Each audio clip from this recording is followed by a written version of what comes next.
द्रोणागिरी यहाँ वर्जित है हनुमान जी की पूजा करना। हम सब जानते हैं कि हनुमान जी हिंदुओं के प्रमुख आराध्य देवों में से एक है और संपूर्ण भारत में इनकी पूजा की जाती है। लेकिन बहुत ही कम लोग जानते हैं कि हमारे भारत में ही एक जगह ऐसी भी है जहाँ हनुमान जी की पूजा नहीं की जाती। ऐसा इसलिए क्योंकि यहाँ के रहवासी हनुमान जी द्वारा किए गए एक काम से आज तक नाराज है। यह जगह है उत्तराखंड स्थित द्रोणागिरी गांव। द्रोणागिरी गांव के बारे में जानते हैं। द्रोणागिरी गांव उत्तराखंड के सीमांत जनपद चमोली के जोशीमठ प्रखंड में जोशीमठ नीति मार्ग पर है। यह गांव लगभग 14,000 फुट की ऊंचाई पर स्थित है। यहाँ के लोगों का मानना है कि हनुमान जी जिस पर्वत को संजीवनी बूटी के लिए उठाकर ले गए थे वह यहीं स्थित था।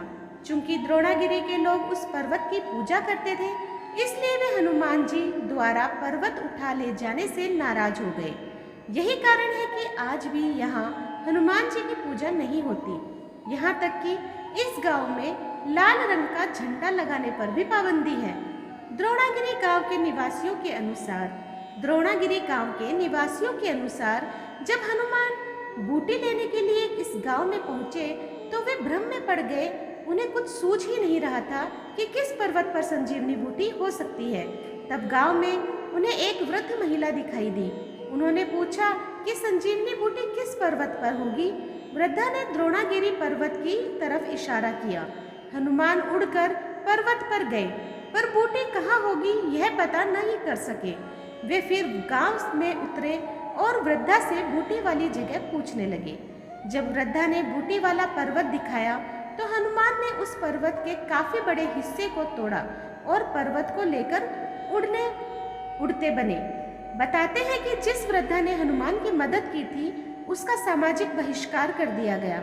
आज भी इस गांव के आराध्य देव पर्वत की पूजा विशेष रूप पर लोग महिलाओं के हाथ का दिया नहीं खाते हैं और न ही महिलाएं इस पूजा में मुखर होकर भाग लेती हैं। इस घटना से जुड़ा प्रसंग। यूं तो राम के जीवन पर अनेकों रामायण लिखी गई है, पर इनमें से दो प्रमुख है। एक तो वाल्मीकि द्वारा रचित रामायण और एक तुलसीदास द्वारा रचित रामचरितमानस। इनमें से जहां वाल्मीकि द्वारा रचित रामायण को सबसे प्रामाणिक ग्रंथ माना जाता है, वहीं तुलसीदास द्वारा रचित रामचरितमानस सबसे अधिक पढ़ा जाता है। पर रामायण और रामचरितमानस में कई घटनाओं में कई प्रसंगों में अंतर है। ऐसा ही कुछ अंतर दोनों किताबों में इस प्रसंग के संबंध में भी है। यहाँ हम आपको दोनों किताबों में वर्णित प्रसंग के बारे में बता रहे हैं। वाल्मीकि रचित रामायण के अनुसार हनुमान जी द्वारा पर्वत उठाकर ले जाने का प्रसंग वाल्मीकि रामायण के युद्ध कांड में मिलता है। वाल्मीकि रामायण के अनुसार रावण के पुत्र मेघनाथ ने ब्रह्मास्त्र चलाकर श्री राम व लक्ष्मण सहित समूची वानर सेना को घायल कर दिया। अत्यधिक घायल होने के कारण जब श्री राम व लक्ष्मण बेहोश हो गए तो मेघनाथ प्रसन्न होकर वहां से चला गया। उस ब्रह्मास्त्र ने दिन के 4 भाग व्यतीत होते होते 67 करोड़ वानरों को घायल कर दिया। हनुमान जी, विभीषण आदि कुछ अन्य वीर ही उस ब्रह्मास्त्र के प्रभाव से बच पाए थे। जब हनुमान जी घायल जांबवान के पास पहुँचे तो उन्होंने कहा, इस समय केवल तुम ही श्री राम, लक्ष्मण और वानर सेना की रक्षा कर सकते हो। तुम शीघ्र ही हिमालय पर्वत पर जाओ और वहां से औषधियां लेकर आओ, जिससे कि श्री राम, लक्ष्मण व वानर सेना पुनः स्वस्थ हो जाए।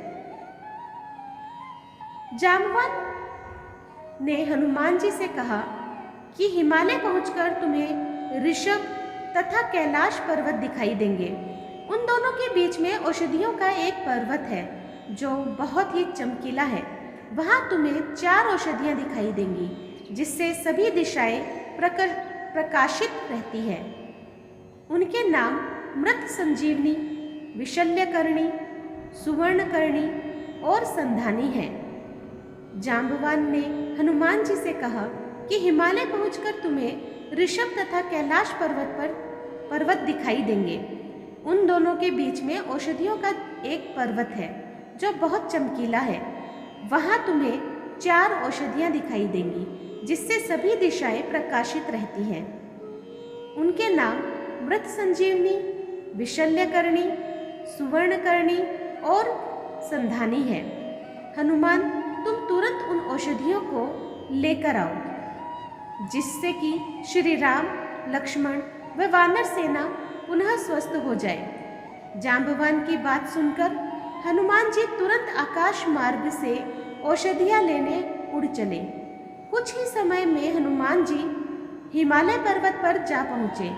वहाँ उन्होंने हनुमान जी के अनेक महान ऋषियों के आश्रम देखे।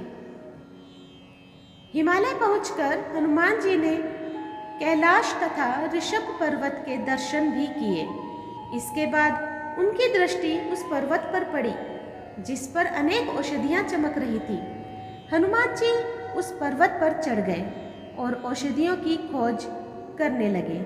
उस पर्वत पर निवास करने वाली संपूर्ण महाऔषधियाँ यह जानकर कि कोई हमें लेने आया है, तत्काल अदृश्य हो गई। यह देखकर हनुमान जी बहुत क्रोधित हुए और उन्होंने वह पूरा पर्वत ही उखाड़ लिया जिस पर औषधियाँ थीं। कुछ ही समय में हनुमान उस स्थान पर पहुंच गए जहां श्री राम, लक्ष्मण व वानर सेना बेहोश थी। हनुमान जी को देखकर श्री राम की सेना में पुनः उत्साह का संचार हो गया। इसके बाद उन औषधियों की सुगंध से श्री राम, लक्ष्मण व घायल वानर सेना पुनः स्वस्थ हो गई। उनके शरीर से बाण निकल गए और घाव भी भर गए। इसके बाद हनुमान जी उस पर्वत को पुनः वहीं रखाए जहां से लेकर आए थे। लेकिन रामचरितमानस में कुछ अन्य प्रसंग है। तुलसीदास रचित रामचरितमानस के अनुसार गोस्वामी तुलसीदास द्वारा चरित श्री रामचरितमानस के अनुसार रावण के पुत्र मेघनाथ व लक्ष्मण के बीच जब भयंकर युद्ध हो रहा था, उस समय मेघनाथ ने वीरघातिनी शक्ति चलाकर लक्ष्मण को बेहोश कर दिया। हनुमान जी उसी अवस्था में लक्ष्मण को लेकर श्री राम के पास आए। लक्ष्मण को इस अवस्था में देखकर श्री राम बहुत दुखी हुए। तब जांबवान ने हनुमान जी से कहा कि लंका में सुषेण वैद्य रहता है, तुम उसे यहाँ ले आओ। हनुमान जी ने ऐसा ही किया। सुषेण वैद्य ने हनुमान जी को उस पर्वत और औषधि का नाम बताया और हनुमान जी से उसे लाने के लिए कहा जिससे कि लक्ष्मण पुनः स्वस्थ हो जाए। हनुमान जी तुरंत उस औषधि को लाने चल पड़े। जब रावण को यह बात पता चली तो उसने हनुमान जी को रोकने के लिए कालनेमी दैत्य को भेजा। कालनेमी दैत्य ने रूप बदलकर हनुमान जी को रोकने का प्रयास किया, लेकिन हनुमान जी उसे पहचान गए और उसका वध कर दिया। इसके बाद हनुमान जी तुरंत औषधि वाले पर्वत पर पहुंच गए, लेकिन औषधि पहचान नहीं पाए और औषधि न पहचान पाने के कारण उन्होंने पूरा पर्वत ही उठा लिया और आकाश मार्ग से उड़ चले। अयोध्या के ऊपर से गुजरते समय भरत को लगा कि कोई राक्षस पहाड़ उठाकर ले जा रहा है। यह सोचकर उन्होंने हनुमान जी पर बाण चला दिया। हनुमान जी श्री राम का नाम लेते हुए नीचे आ गिरे। हनुमान जी के मुख से पूरी बात जानकर भरत को बहुत दुख हुआ।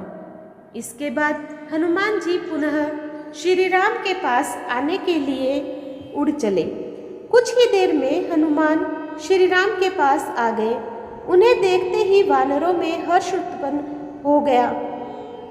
सुषेण वैद्य ने औषधि पहचान कर तुरंत लक्ष्मण का उपचार किया, जिससे वे पुनः स्वस्थ हो गए। श्रीलंका में स्थित है संजीवनी बूटी वाला पर्वत, जहाँ वाल्मीकि रचित रामायण के अनुसार हनुमान जी पर्वत को पुनः यथास्थान रख आए थे। वहीं तुलसीदास रचित रामचरितमानस के अनुसार हनुमान जी पर्वत को वापस नहीं रख कर आए थे। उन्होंने उस पर्वत को वहीं लंका में ही छोड़ दिया था। श्रीलंका के सुदूर इलाके में श्रीपद नाम का एक पहाड़ है। मान्यता है कि यह वही पर्वत है जिसे हनुमान जी संजीवनी बूटी के लिए उठाकर लंका ले आए थे। इस पर्वत को एडम्स पीक भी कहते हैं। यह पर्वत लगभग 2200 मीटर की ऊंचाई पर स्थित है।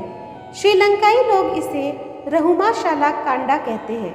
इस पहाड़ पर एक मंदिर भी बना है।